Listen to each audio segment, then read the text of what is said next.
In an environment where few investors want anything to do with the food stocks, Tyson Foods has managed to do something remarkable. Its stock has caught fire, hitting a brand new 52-week high today. This gigantic protein company with a special emphasis on chicken has seen its stock rally more than 18% for 2017, thanks to some clever acquisitions like this $3.2 billion purchase of Advanced Pierre. That's a leading national producer of lunch and dinner sandwiches and snacks, complementary to Tyson's existing business, and also management's efforts to streamline the business.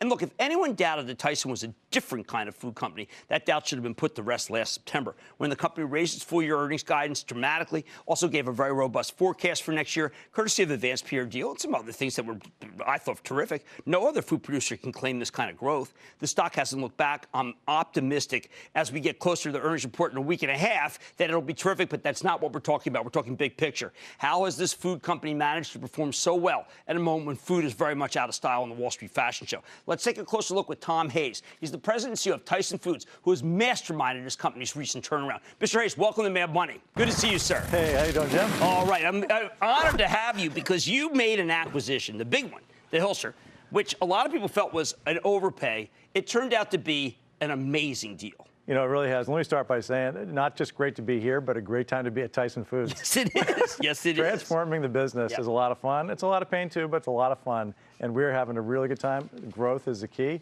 Right. Yeah, you hit the nail on the head. And I'll tell you, the acquisition of Hillshire Brands, great, but we're just getting started. Okay, so now, one of the things you're just getting started about is sustainability. There's a wrap, and the wrap is that you can't be sustainable and be big. Now, the numbers are staggering. 35 million chickens head per week, 125,000 head cattle, 450,000 head per week. You're talking about huge numbers, and yet you're committed to no antibiotics and sustainability. You know, here's the issue, and if we're going to feed 9.5 billion people around the world by 2050, we have to be part of the solution. Big food has to get in the ballgame. These aren't going to be solved. These problems are not going to be solved by backyard farms. So we're taking it on. We have to be a part of the game, not only be a part of it, we want to lead it. So we're raising the expectations all over. People say you can't. If you're going to do that mass amount, you have to be committed to antibiotics and all sorts of stuff that we don't want in our bodies. Yeah, you know, they're just wrong. Yeah, it's absolutely wrong as it relates to chicken. We are the largest producer of chicken in the U.S., and we have done it. We've gone completely across the system, no antibiotics ever. It can be done, and it's a lot of work, but it can be done. Okay, now, in the supermarket, I see things like this. They're very hard to, well, also your big chicken stuff. Yeah. You can't, it's not commodity anymore, and it also can't be private labeled, so your gross margins are better than a lot of other companies. Yeah. You know, we're focused on growth. So whether or not it's branded or private label, APF, Advanced Pierre, which you called out, was exceptional at customer brands. Right. We want to grow with customers and consumers. A lot of companies talk about just the consumer. Right. We're focused on both. And that's what makes us special. If we're going to have a brand that sells, whether it's a customer brand or a consumer brand that is ours, that we own, we want to be a part of the growth algorithm, and that's what we're focused on. All right, well, a lot of companies don't have that opportunity, and your company, previous to your turnaround, was a play on corn. I always look, if corn was high, I'd say sell Tyson. If corn was low, I'd say buy Tyson. It's not correlative anymore, is it?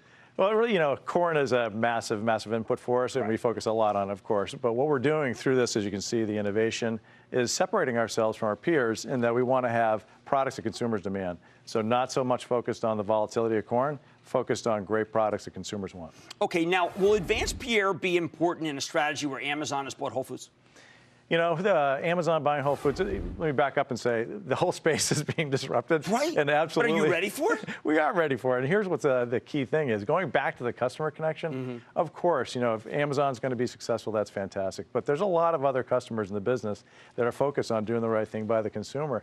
And, you know, going back to making sure the customer is winning by having the right consumer proposition, that's the key.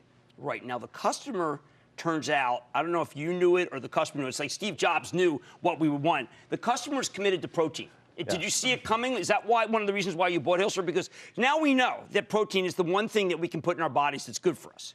Our strategic intent is to be the world's best, most sustainable protein supplier, bar none. And it's because of that fact. More than 50% of all consumers in the U.S. are actively trying to add protein to their diets. 50%. So it is not a fad. It is something that is part of the health regimen for so many Americans and people around the world. So absolutely, that is our square focus. Okay, so people around the world, what are you guys doing around the world? We are mainly a domestic company. So I know, but you're talking about some international sales Yep. that could be significant. You're 4.1, I know, a giant company. But to me, Japan, Mexico, China, Hong Kong, these matter because their food chains may not be as clean as ours. Right. So we do a lot of exporting. So 10% of our sales are exported. Those countries you mentioned are export. Well, we do have double? Yeah, it could. If we do the right things. Our focus is really making the domestic work. Right. And we do have growth aspirations, and they do include around the world. So more to come there. Nothing to announce today, but that's. No, well, the reason I mention is because our food chain is the envy of the world. Even though I know the millennials are saying, Jim, you're shilling for this. No, but if you guys were to tell me, listen, you have to be loaded with antibiotics, I wouldn't feel that same way. But if I were in these other countries, I would say, with America, Tyson, it's got a seal of approval that our systems don't have. Yeah, whether you're looking at international demand, domestic demand, people want cleaner foods. They just want it. They want transparency.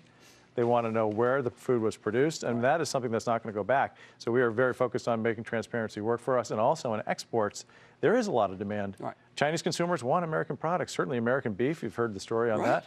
I mean, I don't believe that's going to stop anytime soon, and for us, that's a great tailwind. You also have been innovating. I know that you have a big CapEx budget, but Jimmy Dean has produced. You said that you've got Jimmy Dean Scrambles now, and that is a breakout product. Here you go.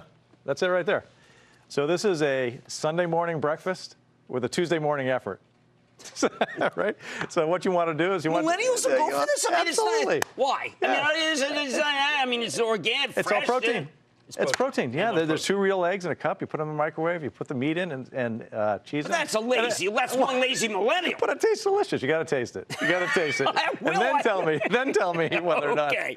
Yeah, it's a fantastic product. So these are helping you take more aisle space, obviously, right? Absolutely. And that is also an important point in your strategy. Halfway from New York to Philadelphia aisle space this year. 46 miles of aisle space. Are you serious? I'm totally serious. 46 miles. In just the frozen area.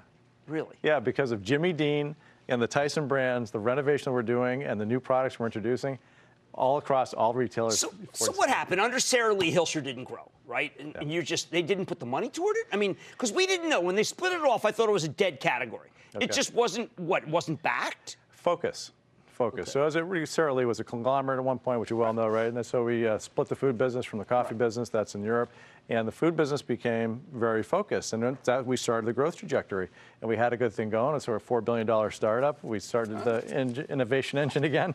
And, it's been a continuation of that and an acceleration with the acquisition. Well, I'm urging people to go to their deck because you can see it's Tyson, then Hershey, then Mars, and everyone else is losing, which is why I do not like the category, but I do like Tyson. That's Tom Hayes, President and CEO of Tyson Foods. Mad Money's back after the break.